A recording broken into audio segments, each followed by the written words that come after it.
आज काँग्रेसची तिसरी यादी आणि विशेषतः महाराष्ट्रातील लोकसभा उमेदवारांची यादी जाहीर केली जाऊ शकते, परंतु यामध्ये वर्धा लोकसभा मतदारसंघाचा कदाचित समावेश नसेल अशी आपल्याला माहिती मिळते।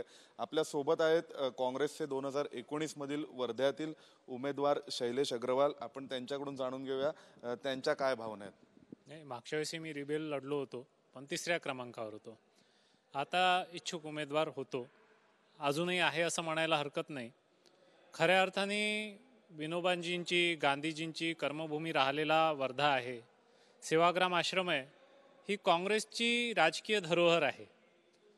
हेच साकडं घालायला आम्ही एकसारखं आमच्या पक्षश्रेष्ठींकडे मुंबईला दिल्लीला सगळ्या ठिकाणी फिरलो आणि काल आमची स्क्रीनिंग झाली। आज माहिती घ्यायला पक्षाध्यक्षांकडेही गेलो आणि पुन्हा सगळे जे त्या जबाबदारीतले त्या संबंधातले नेते त्यांना सगळ्यांना भेटलो। अखेर स्पष्ट सांगण्यात आलं की वर्धा हे एनसीपीला सोडलंय, तुमचं आलंच नाही तर आता काय करायचं। पॅनल आलाय, नावं आलेत तुमचे, पण आता सोडलंच नाही तर काय करायचं।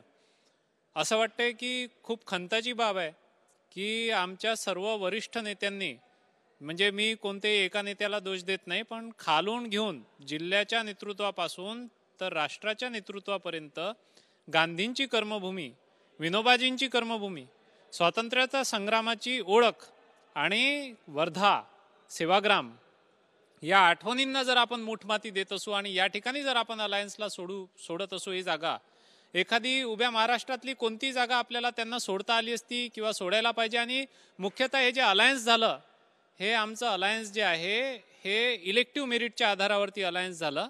हे काही जागा कोणाला किती मिळायला पाहिजे, त्याच्यासाठी एक जागा मिळवण्यासाठी दुसरी जागा सॅक्रिफाईस करायची या आधारावर आमचं अलायन्सच नाही।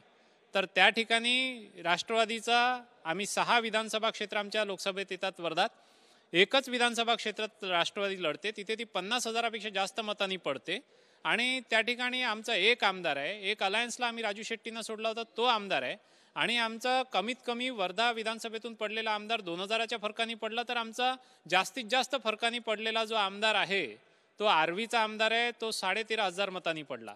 तर अशा सर्व परिस्थितीत आम्ही जास्तीत जास्त 13,000 मतांनी पडलेली जागा आमच्याकडे जास्तीत जास्त, आणि त्यांच्याकडे एकच जागा आहे ती 50,000च्या वरून पडलेली आहे आणि संघटनेच्या नावावरती त्यांच्याकडे तिथे काहीच नाही। अशा परिस्थितीत त्या ठिकाणी राष्ट्रवादीला उमेदवारी देणं हे काही राजकीय पद्धतीने किती सामंजस्याचा विषय, संशोधनाचा विषय, मी छोटा कार्यकर्ता याच्यावरती जास्त भाष्य करणं माझ्यासाठी योग्य नाही।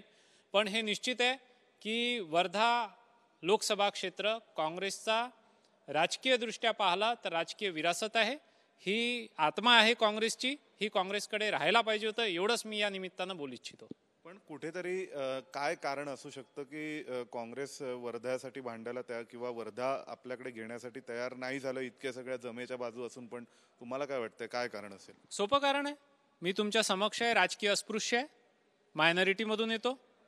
आमचा तसा आता बघितला तर धर्मनिरपेक्ष पक्ष आहे। मी काही आउट ऑफ फ्रस्ट्रेशन बोलत नाही, पण खरं बोलतो, जेव्हा मोठ्या नेत्यांच्या परिवारातले किंवा राजकीय घराण्यातले कोणी उमेदवार असले तेव्हाच कोणाचा ना कोणाचा ती जागा सोडवण्यात इंटरेस्ट असतो। आमच्यासारखा जेव्हा छोटा कार्यकर्ता समोर येत असतो आणि त्याला उमेदवारी मिळणार असते, त्यावेळेस मात्र कोणाचाच रस ती जागा सोडवून घेण्यात राहत नाही।